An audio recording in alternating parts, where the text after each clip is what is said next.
Oi pessoal, tudo bem? Meu nome é Lara, eu sou professora de literatura, esse é o Desconversas Literárias Socializando a Leitura e hoje a gente vai conhecer e aprender sobre a vida e a obra da poeta Hilda Hilst.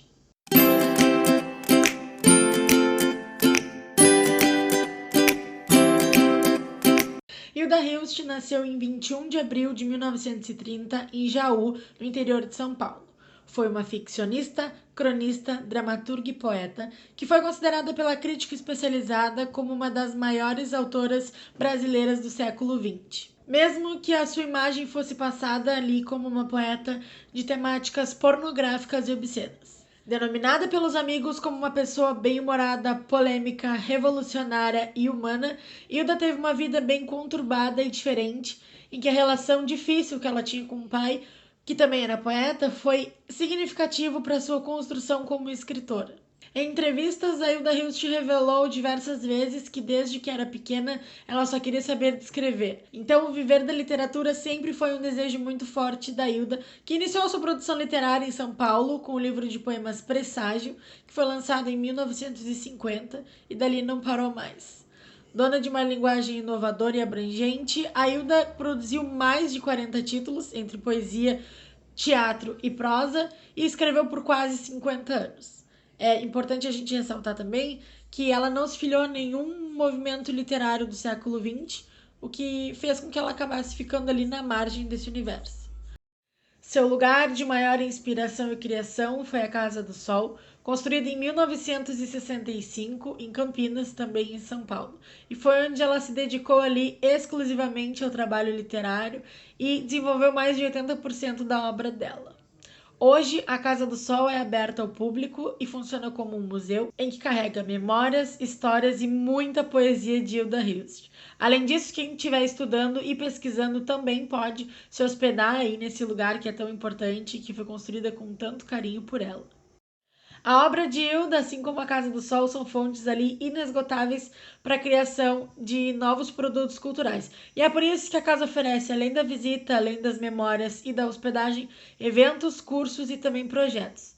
O Instituto Hilda Hilst traz uma definição sobre a autora que, digamos, resume aí as suas obras e as suas criações que fala: criadora de textos em que a temporalidade, real e imaginário se fundem, e os personagens mergulham no intenso questionamento dos significados, buscando compreensão e encontro do essencial. Hilda retrata sem cessar a frágil e surpreendente condição humana. E Hilda sempre falou que a literatura ela não pode ser feita de forma linear, de forma contínua, porque a literatura vem de dentro de nós. Nós não somos lineares, nós não somos contínuos. As temáticas de suas produções poéticas, então, giravam em torno das ações humanas, da inquietude do ser, da busca pelo eu, né? Traz toda uma introspecção ali, uma busca pela sua essência. Giravam também em torno da morte, da vida, do profano, do sagrado, do místico, do amor, do sexo, de Deus e principalmente de indagações metafísicas. Todas essas temáticas e essas características da obra da Hilda a gente vai conseguir desenvolver juntos durante toda a semana, né, na análise de poemas e também na análise da prosa da Hilda.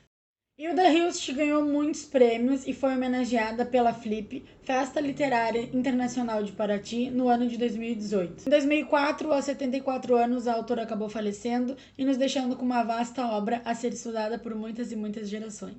Hoje, então, trataremos do seu primeiro livro de poemas, chamado Presságio, que foi publicado em 1950 e conta com 21 poemas, nomeados pela numeração feita em romanos. Vamos então à análise e leitura do poema 3.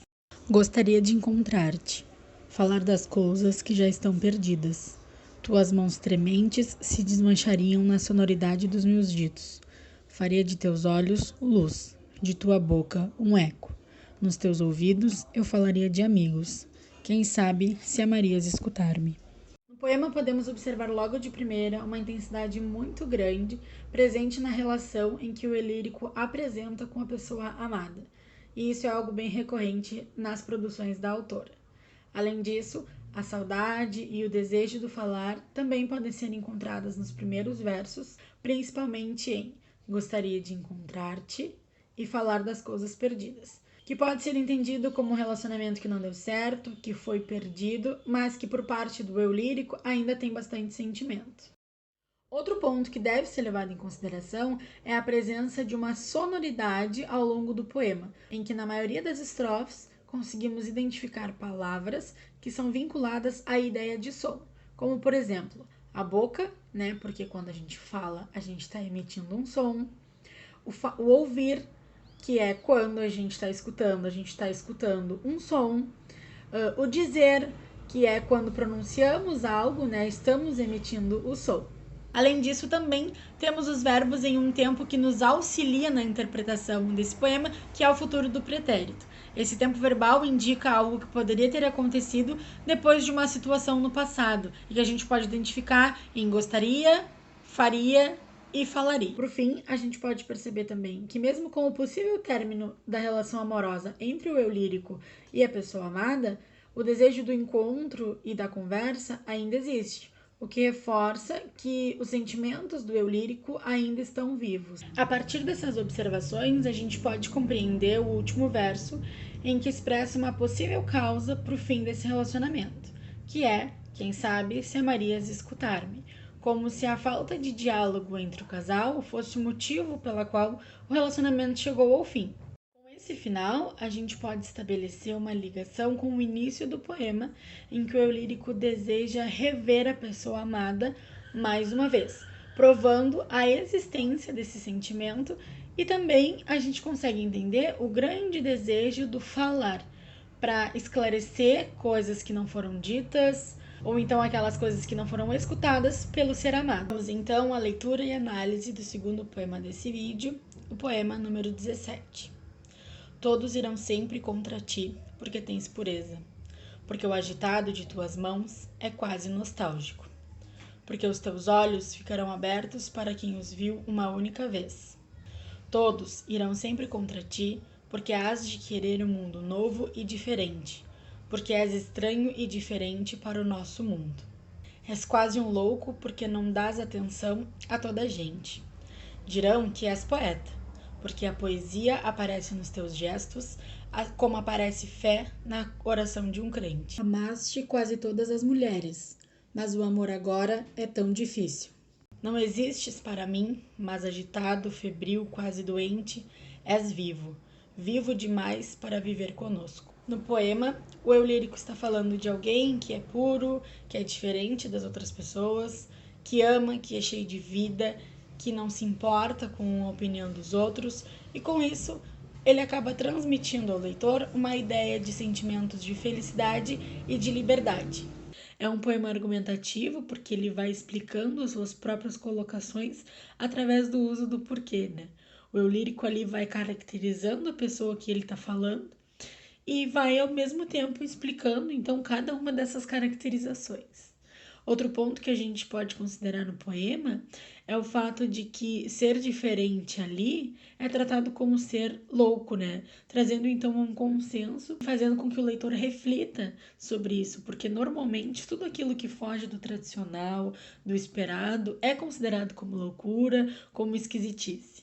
Aqui então a gente tem um confronto desse ser com o mundo, simplesmente por ele ser quem ele é, né? Ou seja, alguém que não se encaixa nessa sociedade e vive em oposição aos demais. O poema mostra que a poesia presente nesse ser o torna quem ele é, bom demais para esse mundo, vivo, intenso, forte, e que a sua vivacidade e a sua libertação dos padrões o tornam alguém esquisito. Assim, a gente pode relacionar esse ser a quem o eu lírico está se dirigindo com um poeta, que muitas vezes é considerado como louco e não é compreendido pelo mundo. Hilda Hilst escreveu alguns poemas que falam sobre o ser poeta, e um desses exemplos está também no livro Presságio, e é o poema número 19. As mães não querem mais filhos poetas. A esterilidade dos poemas, a vida velha que vivemos, os homens que nos esperam sem versos, o amor que não chega, as horas que não dormimos, a ilusão que não temos. As mães não querem mais filhos poetas. Deram o grito desesperado das mães do mundo. O poema apresentado fala sobre o poeta. O fazer poético está presente ao longo dos versos, como se descrevesse a vida de um poeta, desde as suas melancolias, passando pelos seus amores, até chegar nas suas desilusões com o mundo. A nostalgia em que normalmente vive um poeta resulta em uma vida considerada como velha, pois a todo momento o poeta escreve sobre momentos passados, saudades, pensamentos e também sobre o amor, ou melhor, a falta dele. Temos aqui a presença da figura materna, que se repete no poema como uma espécie de refrão, que funciona como uma afirmação desse desejo, que é: as mães não querem mais filhos poetas. A partir dessa estrofe, a gente consegue compreender o poema de duas maneiras: que as mães não desejam para seus filhos que eles sejam poetas, né, que não façam poesia. No fim do poema, a gente tem essa estrofe que se repete: as mães não querem mais filhos poetas. E na sequência, a gente tem: deram o grito desesperado das mães do mundo. Então aqui a gente consegue ter uma outra interpretação do poema, que é: as mães rejeitam esses filhos poetas. E por isso o grito delas, o grito desesperado delas, que é algo que demonstra uma força, que reverbera e que traz um impacto bem grande para esse poema. O poema também traz o termo esterilidade, que pode ser compreendido através dos versos: os homens que nos esperam sem versos, ou seja, a esterilidade aqui está presente no fato de os homens esperarem sem palavras, sem beleza, sem arte. O amor que não chega, a esterilidade aqui está no não amor. As horas que não dormimos, ou seja, a falta de dormir, traz falta de descanso e, consequentemente, a falta de produção. E aqui também está a esterilidade que ele trata. E, por fim, a ilusão que não temos, ou seja, a ilusão que traz, muitas vezes, incentivos e esperança para a vida e que aqui não existe. Então, a gente tem nessa estrofe uma relação com a esterilidade, que é apresentada no primeiro verso. No poema, nós também temos um paralelismo. O paralelismo é uma sequência de expressões com uma estrutura simétrica. Há paralelismo quando se tem um encadeamento harmonioso e lógico entre diferentes partes da oração e do texto. Nos poemas, temos a utilização do paralelismo como um recurso para dar fluidez às estrofes e aos versos, auxiliando então no ritmo e destacando ideias apresentadas, ou seja, o paralelismo ajuda na musicalidade dos poemas. Na literatura, o paralelismo se dá por meio de uma simetria sintática, isto é, como os termos e orações que são semelhantes ou possuem igual valor sintático, e ou simetria semântica, quando há simetria entre ideias presentes em uma frase. Essas repetições ocorrem geralmente no início dos versos. No poema em que estamos analisando, temos os dois tipos de simetria, e mais ainda, os três versos: o amor que não chega, as horas que não dormimos, a ilusão que não temos, têm um completo paralelismo em sua extensão, havendo uma correspondência sintática e de ideias apresentadas. Esse foi o nosso vídeo, espero que vocês tenham gostado de conhecer um pouco sobre a vida e a obra de Hilda Hilst. Ainda tem muito mais por essa semana, espero que vocês nos acompanhem aqui. Não esqueça de curtir, de compartilhar o vídeo com os amigos, de se inscrever no canal e ativar as notificações para não perder nada, tá bom? Muito obrigada, um beijo e até a próxima!